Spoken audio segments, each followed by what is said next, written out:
नमस्कार सर्वांना. श्री स्वामी समर्थ. 27 वर्षानंतर शनी करणार स्वतःच्या नक्षत्रात प्रवेश. गुढीपाडव्यापूर्वी या 3 राशींना मिळेल अपार श्रीमंती. चला तर मग पाहूया अशा कोणत्या 3 राशी आहेत. सध्या शनी कुंभ राशी आणि पूर्वा भाद्रपद नक्षत्रामध्ये स्थित आहे. पण 28 एप्रिल रोजी सकाळी 7:52 ते उत्तरा भाद्रपद नक्षत्रामध्ये प्रवेश करणार आहे आणि मीन राशीमध्ये गोचर करणार आहे.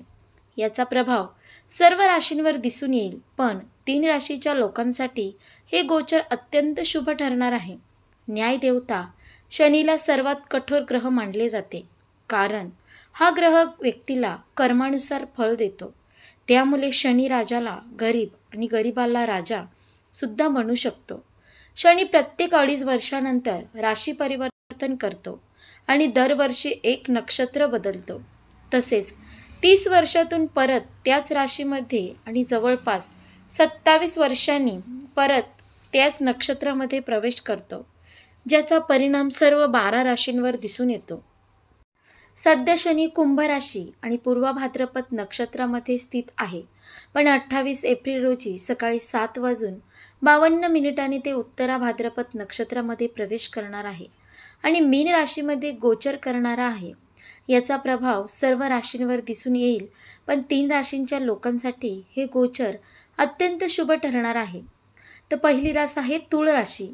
शनीचा गोचर तुळ राशीच्या लोकांच्या 6व्या भावात असणार आहे. या राशीच्या लोकांसाठी हा खूप मोठा लाभ ठरू शकतो. अडकलेली कामं पूर्ण होऊ शकतात आणि करिअरमध्ये नवीन उंची गाठू शकतात. कामाच्या ठिकाणी या लोकांच्या कामाचे कौतुक केले जाईल. नवीन जबाबदारी मिळू शकते. आरोग्याशी संबंधित समस्यापासून सुटका होईल. जीवनात सुख शांती दिसून येईल. स्पर्धा परीक्षेची तयारी करणाऱ्या विद्यार्थ्यांना यश मिळू शकते.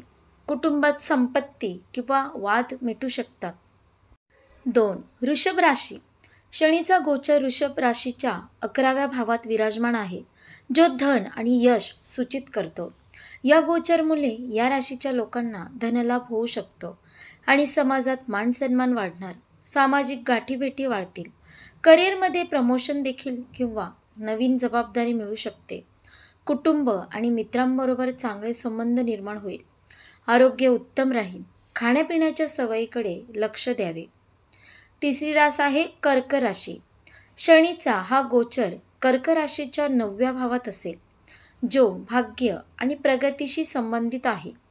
या दरम्यान जुन्या समस्या समाप्त होऊ शकतात आणि उच्च शिक्षण घेण्याचे स्वप्न पूर्ण होऊ शकते. धैर्याने काम केल्यावर प्रत्येक क्षेत्रात यश मिळू शकते. आई वडिलांचे सहकार्य मिळू शकते, ज्यामुळे तो आपल्या लक्ष्य प्राप्त करू शकतात. दाम्पत्य जीवनातील तणाव कमी होईल. आरोग्य चांगले राहील आणि जीवनामध्ये आनंद दिसून येईल. अशा प्रकारे आपण पाहिलं की 27 वर्षानंतर शनी करणार स्वतःच्या नक्षत्रात प्रवेश आणि गुढीपाडव्यापूर्वी या 3 राशींना मिळेल अपार श्रीमंती आणि अपार धनलाभ. तर ह्या 3 राशी आपण पाहिल्या, तुळ रास, वृश्चिक रास आणि कर्क रास. तर या 3 राशींवर सदैव महालक्ष्मीची कृपा राहणार आहे. आशा करते तुम्हाला ही व्हिडिओ नक्की आवडली असेल तर लाईक करा, शेअर करा आणि आपल्या योगेश्वर कृपा या चॅनलला सबस्क्राईब करा. भेटूया एका पुढच्या नवीन व्हिडिओमध्ये. धन्यवाद. श्री स्वामी समर्थ. जय जय स्वामी समर्थ.